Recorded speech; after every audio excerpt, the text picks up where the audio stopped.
Ouvindo Carmina Burana, meu irmão?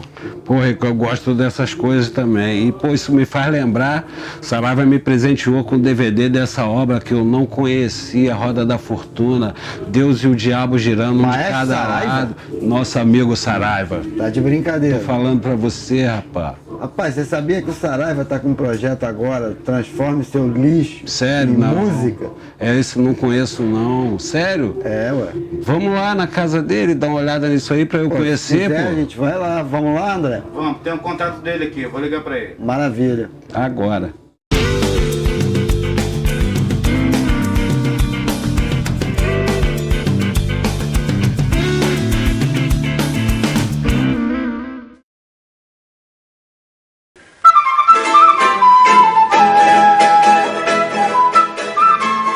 No episódio de hoje, contamos com a presença magistral de Moacir Moreira Saraiva.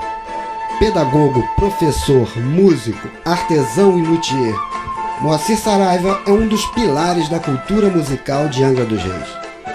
Seu talento vai muito além do instrumento de seu coração, o violoncelo, que o fez passar longos anos de sua vida estudando. Já atuou como ator, cantor, compositor, instrumentista, regente de coral e de orquestra sinfônica, além de participar da criação de vários projetos sociais. Vamos agora ter uma conversa afinada com esse grande artista. Bora?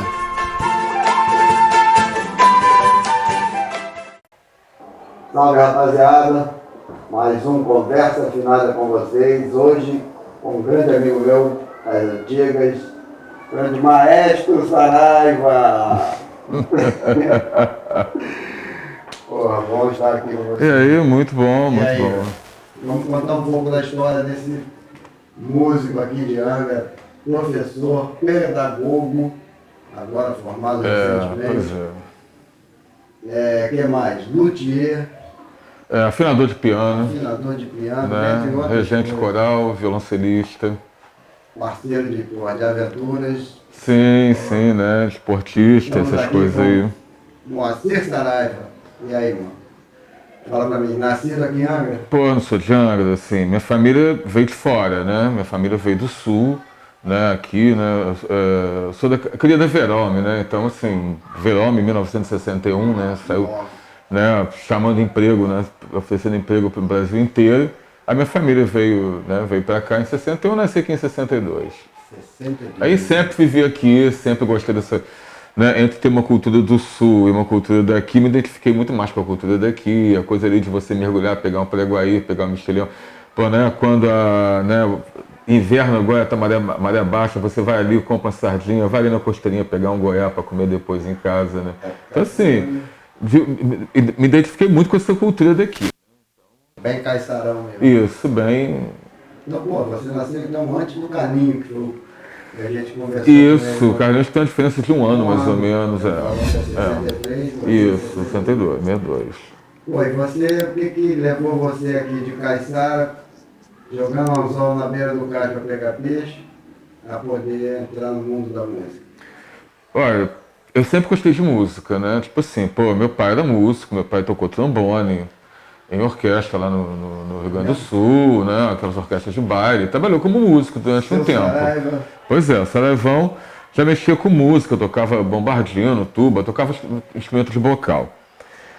Daí ele veio para Angra, né? Pô, eu nasci aqui, meu pai tinha alguns discos de música erudita em casa, né? Eu escutando, eu vi, isso faz uma diferença muito grande, você já tem uma cultura em casa, faz uma diferença. Aí, cara, em 1973, a minha irmã resolveu aprender a tocar violão. Ela estudou com Biju, Biju? né? Falecido Biju. O Biju é um dos mais antigos professores de música de Angra, né? Sim, era um cara autodidata, mas muito talentoso, muito... Ele era professor da... Ele dava aula de piano, dava aula de violão, popular, né? Por ouvido, né? Então minha irmã estudou com ele, aí eu comecei a aprender a tocar violão com ela, então já estava mexendo com música, né? Aí conheci o coral no antigo CNAR, né? Coral do Maestro Gelli. Eu entrei pro coral, né? A gente recebia nota de educação para educação artística, era dispensado, né? O coral era do colégio estadual, né? E fiquei no coral, e aí toda a gama de cultura erudita, essa coisa toda, né, eu fui aprendendo ali, né, porque o Maestro Galo, ele tinha uma bagagem cultural, assim, fora de série, né, ainda mais para padrões Angra anos 70, né, assim... Maestro Galo, para quem não sabe, fala rapidinho um pouquinho da história. Maestro Galo foi um inglês que veio morar aqui em Angra no final dos anos 60. Ele tinha uma bagagem cultural, assim, cara, inigualável, né? Ele era músico, ele então... Sim, ele era formado em artes cênicas, eu não lembro agora da faculdade de Oxford, eu não lembro agora qual faculdade. Tá, então sim, o cara que chegou aqui para dar aula no Colégio Naval e montou um grupo de teatro no CNA, ele era professor do CNA. Ele montou um coral. CNA, para quem não sabe, é o atual CEAV, né? O CNA, que é o CEAV, né? Que antigamente era Centro de Ensino Integrado de Angra dos Reis, era um colégio padrão nacional. Né? Porque assim, a gente tinha uma questão aqui em Angra que você tinha boa parte dos professores do antigo CNA, né? Eles eram professores do Colégio Naval também. Então nós tínhamos acesso a excelentes professores. Né? A gente teve uma educação legal no antigo CNA até uma certa época, quando a educação no final dos anos 70 começa a ter uma derrocada, mas isso é outro assunto.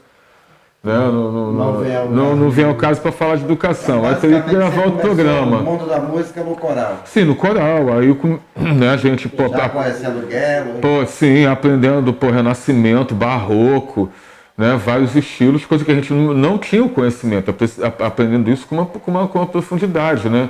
Aí daí eu fui para aprender a tocar flauta, né? Estudei flauta doce, estudei flauta transversal assim meio como autodidata, depois eu fui para o risco de violoncelo, né? Estudei com o professor Luiz Fernando Zamit, que foi professor da Estácio. Você participou Você fez faculdade lá de... Não cheguei a fazer faculdade, eu fiz muitos cursos, assim, eu acumulei umas 3.500 horas, hora-aula de curso.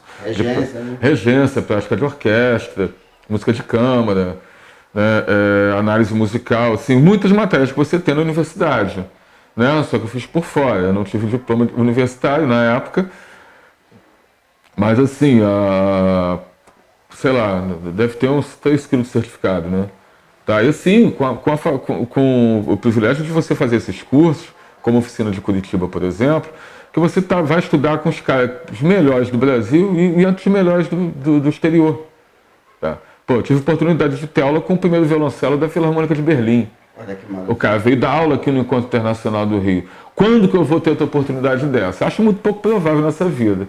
Só que eu vou ter que ir lá na Alemanha. E o cara, sim, o cara dando dicas, né, importantíssimas.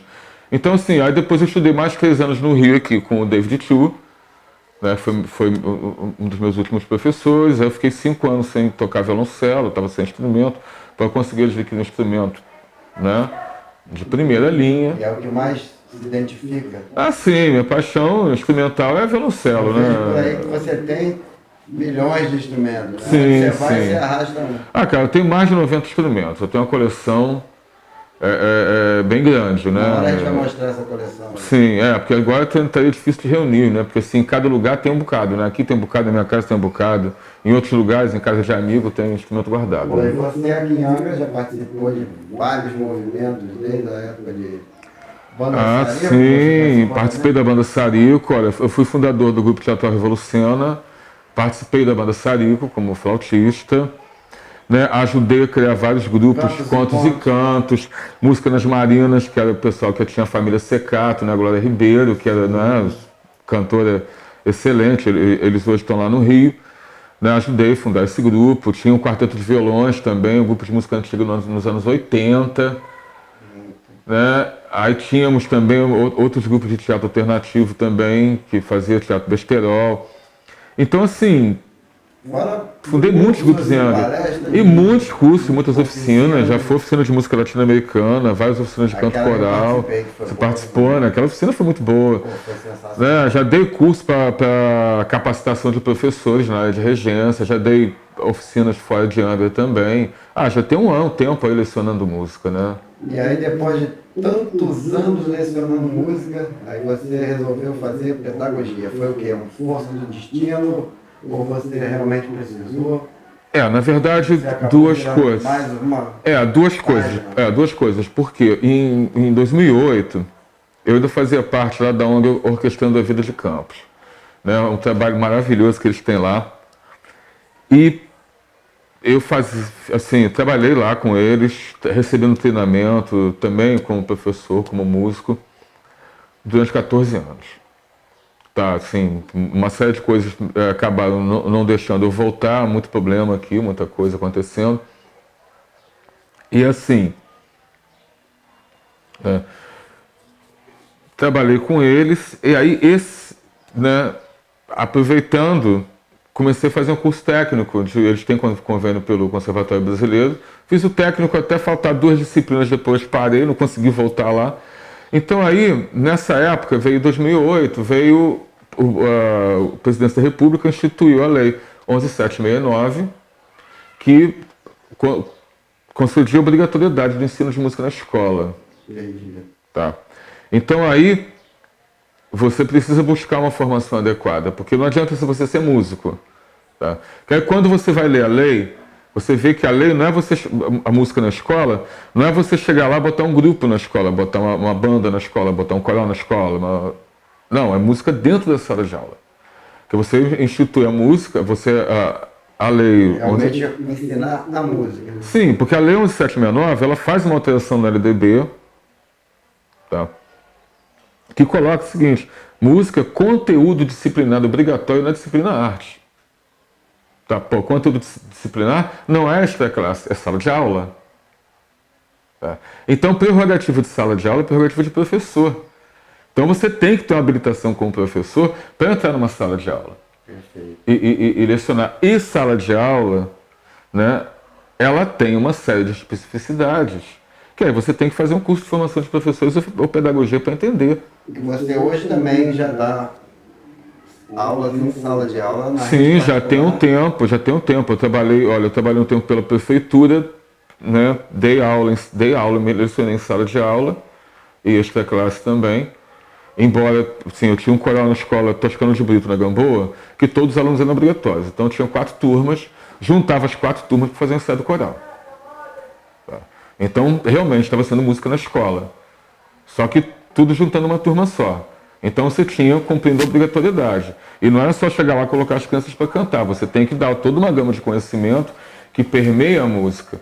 Porque a música na escola, ela não tem um objetivo de formar o músico. Porque isso não é um ensino formal de música. Exato. Né?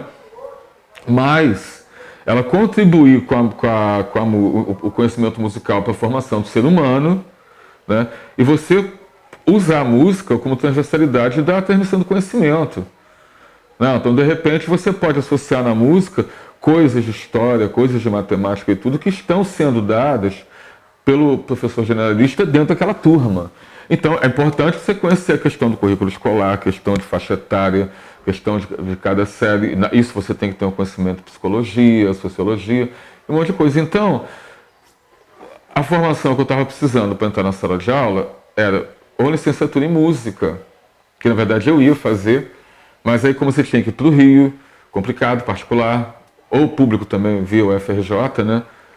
Então eu teria que me deslocar daqui, eu tendo com o meu trabalho daqui. Então pintou a opção de você fazer faculdade, modalidade EAD, educação à distância, né? Então você tem que ir com a sua CDERJ, né?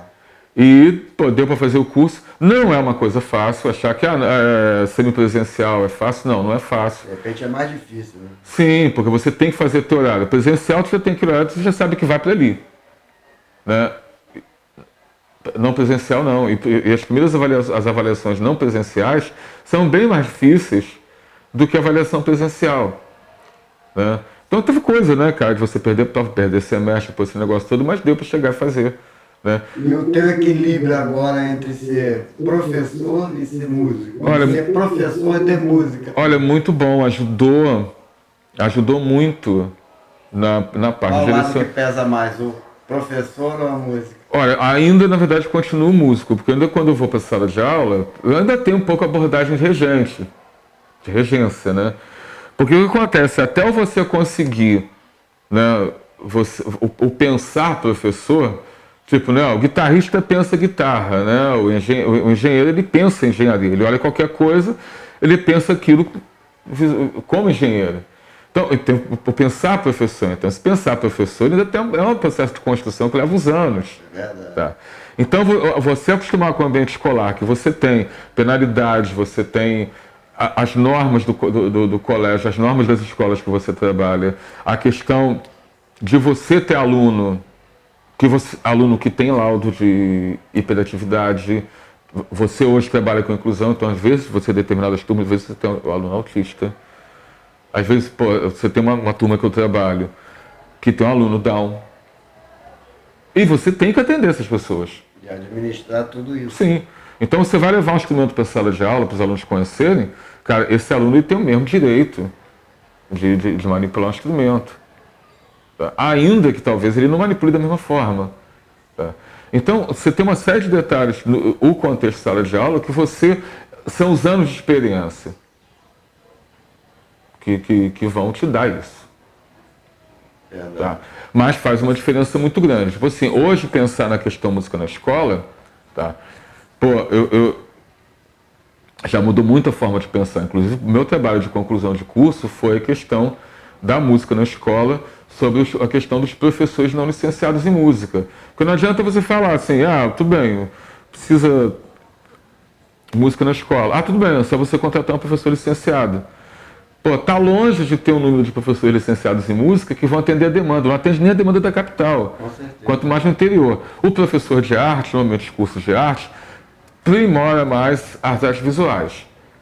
E você não tem vaga de professor de música na maioria dos concursos públicos. Então a lei, o que acontece? A lei ela tinha 3 anos para que as escolas se adaptassem. A maioria não se adaptou. Tá? Porque você não tem a vaga do professor de música, você não tem, né, o preparo, né, muitas vezes a alternativa de você preparar o professor generalista para lidar com música, não vai ser em um ano, não vai ser um curso de 40 horas aula. Tá? Vivência em música é muito tempo. Tá? Como qualquer outra área de conhecimento. Tá? Então, se o professor não tem vivência em música, vai ser muito difícil de fazer um trabalho sério e efetivo. É verdade. Tá? Porque você vai, a música é a área de conhecimento, mas a música é a prática. Tá? Tudo bem que eu falei anteriormente que a música como área de conhecimento, você vai ajudar, usar a música para enriquecer o conhecimento dos alunos e ajudar eles a absorver melhor o conhecimento que está sendo dado na grade curricular. Mas, ao mesmo tempo, você tem um exercício de música. E o estudo não para, né? Porque você, além de estudar a parte teórica, ainda tem... Exatamente. Sim. Agora, mas o que é importante você oferecer a parte prática, você fazer com que o aluno exerça sua musicalidade a contento. O que poderia ser isso?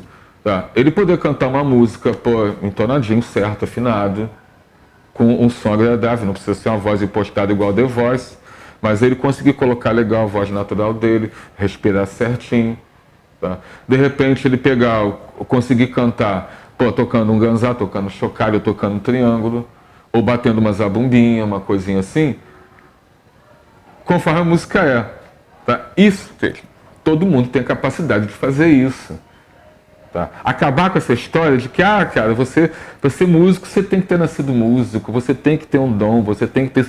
Não, gente, não tem, cara. Depois que você estuda um pouco de psicologia e tudo, cara, esses mitos caem por terra.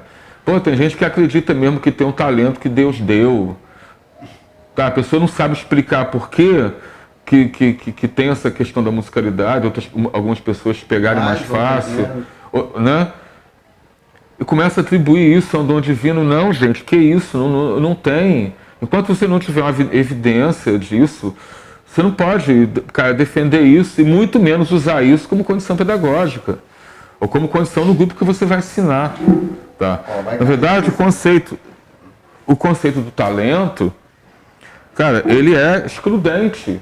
Ele exclui. E você está no ambiente escolar, cara, você não está ali para excluir ninguém.